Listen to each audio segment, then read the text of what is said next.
plan, final process, final step. Board members, do we have a motion? Okay, I move to approve the strategic plan process final steps, which provides a coherent, organized, and defined process, one method of doing that. That includes the following 9 steps for revision, adoption, implementation of the plan, since the board seems in a hurry to move it forward. So the steps are, and I'm actually going to read them. Take the strategic plan draft to the stakeholders through school site councils. SSCs already have built-in representation from all stakeholder groups and have a decision-making role that should be honored. And second, at the next site council meeting in October, November, each site council will discuss and review the draft plan and give this feedback. First, their rank order of the goals for each of the 5 strategic initiatives, and B, suggestions that they have for any revisions to the phrasing of these goals. 3, the principal will return these results to Rose Locke's office by November 16th. She's organized. 4, the site council rank ordered results will be tallied and their suggestions collated. 5, the board will then hold a study session during the last 3 weeks of November to review and discuss all the input and finalize the strategic plan. 6, the final strategic plan will be brought to the December board meeting for approval and adoption. 7, the superintendent will then immediately begin to develop action plans for the implementation and accomplishment of these adopted goals. Submit a preliminary plan by March 1st, 2013, and make this available to the public.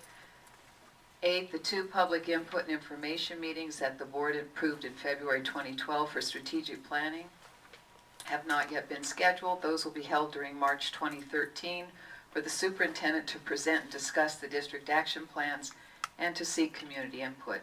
These meetings will be widely advertised to the public. And finally, the superintendent will then present an end-of-the-year summative progress report on the district's action plans.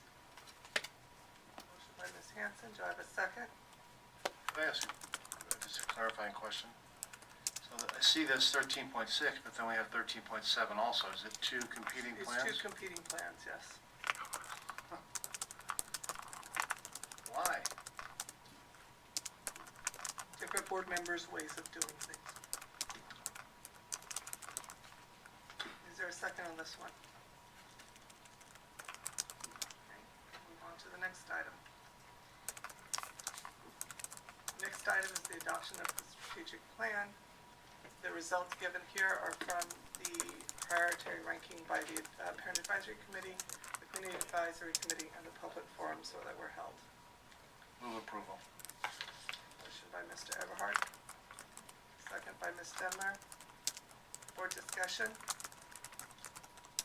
Well, I'd just like to say, I mean, this culminates a lengthy process that maybe you can refresh my memory, but certainly going back into the last calendar year when, how many meetings that were held out in the committee? 15 meetings. So 15 community meetings where I believe Ms. Whitmarsh and Ms. Hanson and staff members as well. It was primarily Ms. Hanson, myself, and Ms. Mayo who were attending those meetings. So where the board went out and actively engaged the community in many areas of the district, 15 meetings, and this also culminates discussions of the board between board members about the items that are here, and finally, once presented as a draft, it was then looked at by our Parent Advisory Committee, our CAC, and some additional forums where people had an opportunity to provide input. Plus, it's been publicized on the web. You know, it's been out there, and these are not controversial things that are listed here. These are things that are imperative to the success of our students. The things that are listed on this plan, and beginning the process, taking the first step of taking this from draft to final, so that we can then go out in the community and begin to engage the community on what it is that we're trying to do, what it is that they're trying to do, so that we can get on the same page and we're working together to do what's best for kids. That's the idea. If there are things on this plan that as we look at this after the first year and after the superintendent has had an opportunity with his staff to put together some strategies to achieve the goals of this plan, we continue as a board to have the ability to input. The public continues to have the ability to input relative to those action plans, so that it needs to be a continual dialogue. This is not something that gets set in stone, put on a shelf, and it's never looked at again. This needs to be an active and living document that the community and the district work together to ensure its success. So, I'm not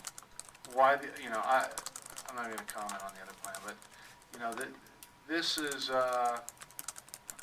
it's time now to engage this plan, move it forward, get the action plans from the superintendent and his staff on how these goals are going to be achieved, and move this thing forward. We've had a lot of opportunity, the community's had a lot of opportunity to interact and provide input, and we will continue to have those opportunities, and it'll be incumbent upon the district and the community to engage with one another to ensure that this plan succeeds. So, we as a board need to be unified in moving this forward, and, I think, for the most part, we will be.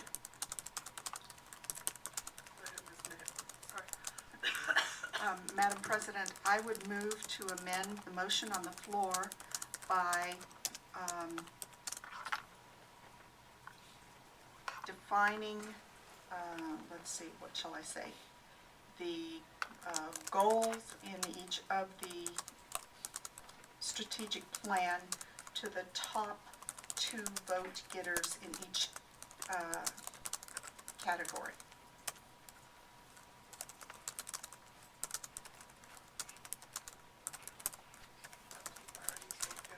Yeah, top 2, or the top 2 with the most votes.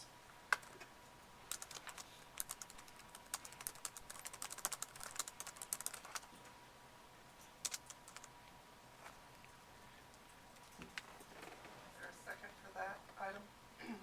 I'll second it for discussion.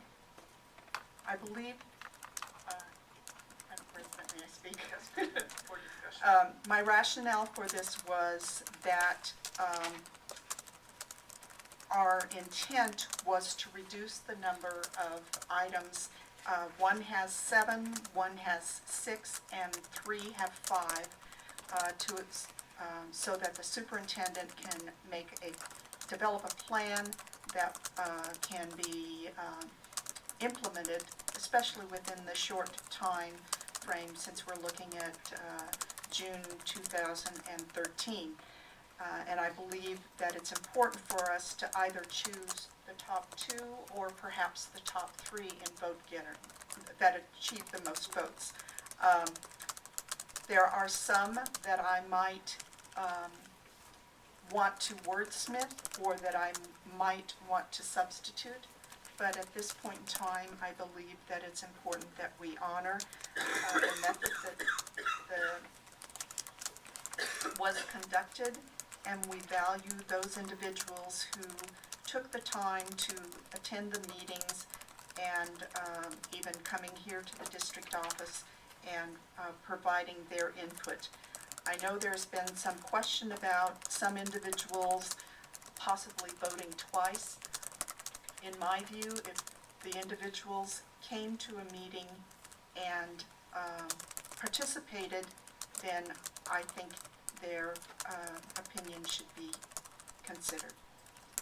That's my rationale for the top 2. Well, Madam President, I'm going to go down to kind of comment on both of these perspectives.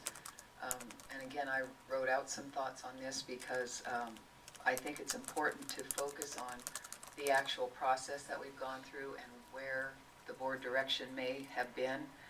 So my comments are directed at all of these things that you've been saying. So you are speaking against my motion?